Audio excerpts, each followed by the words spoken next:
Assalamualaikum warahmatullahi wabarakatuh. Saya Karmila dari jurusan Tadris Bahasa Indonesia semester 5B IAIN Syekh Nurjati Cirebon. Pada video kali ini saya akan menjelaskan mengenai metode pembelajaran, yang mana video ini merupakan tugas akhir semester mata kuliah pengembangan model dan strategi PBSI, yang mana dosen pengampunya ialah Ibu Feni Nur Fadilah MPD. Pada kali ini saya akan menjelaskan metode pembelajaran yaitu mind mapping. Apa sih metode pembelajaran mind mapping itu? Yuk kita bahas satu persatu. Teman pasti pernah merasakan seperti pada di gambar, di mana kalian pernah membaca yang kalimatnya banyak atau bacaannya banyak, tetapi kalian masih belum bisa paham alurnya seperti apa atau tidak mengetahui poin yang ada dalam bacaan tersebut. Atau mungkin ketika kalian sedang mempelajari sesuatu, kalian masih pusing atau bingung meskipun kalian sudah membuat catatan di dalam buku. Nah, untuk mengatasi hal tersebut, di sini saya akan membantu kalian agar tidak kesulitan membuat catatan ketika mempelajari sesuatu dengan memanfaatkan metode pembelajaran mind mapping ini.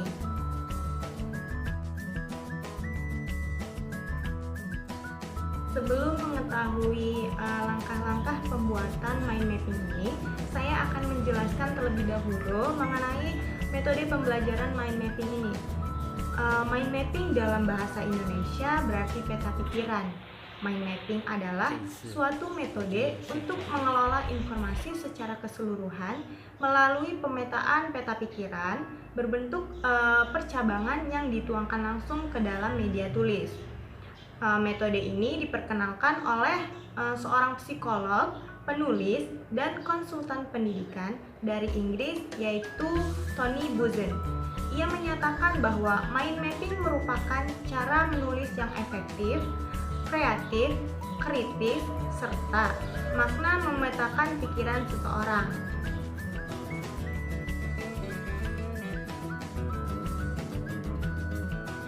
Lalu, apa sih manfaat dari metode pembelajaran mind mapping ini? Nah, manfaat dari mind mapping ini adalah selain membantu proses pembelajaran, mind mapping ini lebih produktif, di mana kalian yang tadinya hanya membaca, kalian bisa juga mengaktifkan tangan, mengaktifkan pikiran kalian, ide kalian untuk membuat rancangan pemetaan pikiran dari apa yang sudah kalian baca. Selain itu, dengan menggambar, memberi warna, menambah tulisan, dan memberikan desain, itu juga akan menambah kreativitas kalian. Selanjutnya ada meningkatkan pemahaman. Dengan kalian membaca sekali, 2 kali, dari situ kalian akan memahami apa yang ada pada bacaan tersebut. Selanjutnya ada kelebihan dari mind mapping. Yang pertama, lebih mudah melihat gambaran keseluruhan. Yang kedua, membantu otak untuk mengatur, mengingat, membandingkan, dan membuat hubungan antar materi. Yang ketiga, memudahkan penambahan informasi baru.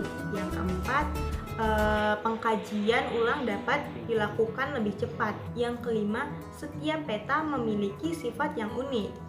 Nah, pada dasarnya, metode mind mapping ini lebih efektif dari sistem mencatat linear yang selama ini kita lakukan sejak masih di bangku sekolah dasar, yang mana kita lebih sering mencatat materi runtut ke bawah menggunakan nomor dan angka yang ternyata tidak sesuai dengan cara kerja otak kiri kita. Sedangkan mencatat dengan sistem mind mapping adalah cara bekerja otak kanan yang melibatkan kreativitas, imajinasi, visualisasi, dan berhubungan langsung dengan otak bawah sadar sehingga mudah untuk dilihat dan diingat.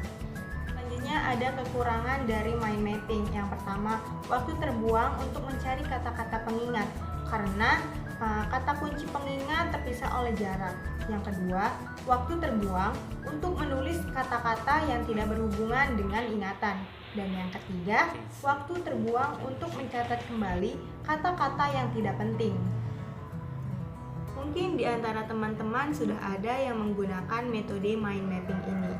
Nah, untuk kalian yang belum pernah, maka di sini adalah tempat yang paling pas untuk belajar bersama. Jadi, kita akan mempelajari cara agar kalian bisa memulai belajar secara mandiri untuk membuat mind mapping. Yang pertama, siapkan media yang ingin digunakan. Media ini bisa berupa kertas atau karton. Karton di sini digunakan apabila teman-teman ingin media yang lebih besar dan ingin dipasang atau dipajang. Nah, pemilihan kertas ini baiknya kertas yang kosong atau tidak bergaris, agar teman-teman lebih bisa mengeksplor atau memaksimalkan kreativitas teman-teman tanpa ada garis-garis. Selain itu, teman-teman bisa menyiapkan alat tulis. Akan lebih bagus jika teman-teman menggunakan alat tulis berwarna seperti spidol atau pensil warna untuk membuat mind mapping ini. Langkah yang kedua, teman-teman mulai menggambar ide pokok di tengah-tengah kertas yang sudah disiapkan tadi. Ide pokok ini merupakan inti dari materi yang teman-teman pelajari hari ini. Contohnya, materi hari ini yaitu cerpen atau cerita pendek.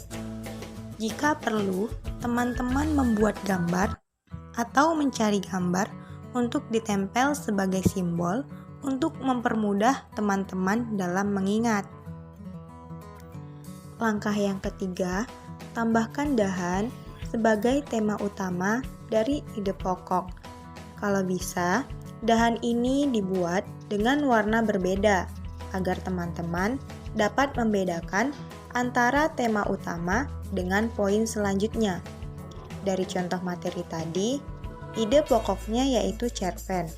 Teman-teman bisa membuat dahan yaitu unsur intrinsik dan unsur ekstrinsik sesuai dengan kebutuhan belajar teman-teman. Langkah selanjutnya yaitu gambar ranting dari dahan berupa tema yang lebih kecil. Ranting ini merupakan poin-poin yang mendukung subtopik tadi. Contohnya, setelah ide pokok berupa cerpen, lalu dahannya unsur dalam cerpen, yaitu unsur intrinsik dan unsur ekstrinsik. Maka ranting ini berisi poin-poin unsur tadi. Yang pertama yaitu unsur intrinsik, terdiri dari tema, tokoh dan penokohan, alur atau plot, latar, sudut pandang, gaya bahasa, dan amanat. Yang kedua, unsur ekstrinsik yang terdiri dari latar belakang masyarakat, latar belakang penulis, dan nilai-nilai yang ada di dalam karya sastra tersebut.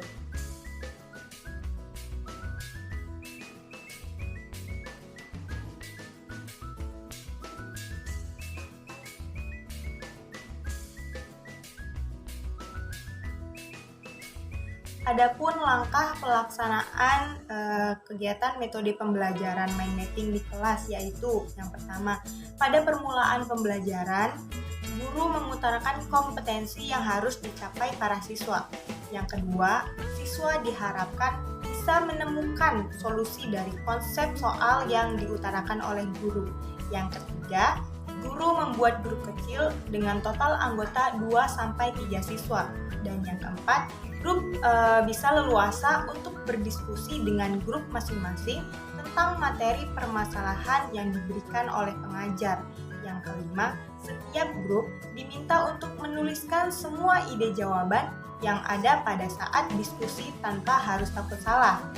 Yang keenam, hasil diskusi akan dipresentasikan oleh tiap grup dengan cara diundi. Saat presentasi siswa, guru akan menuliskan seluruh jawaban berdasarkan kriteria yang telah disusun. Dan yang ketujuh, guru dan siswa akan melakukan pengambilan kesimpulan dari hasil diskusi yang telah dicatat oleh guru di papan tulis.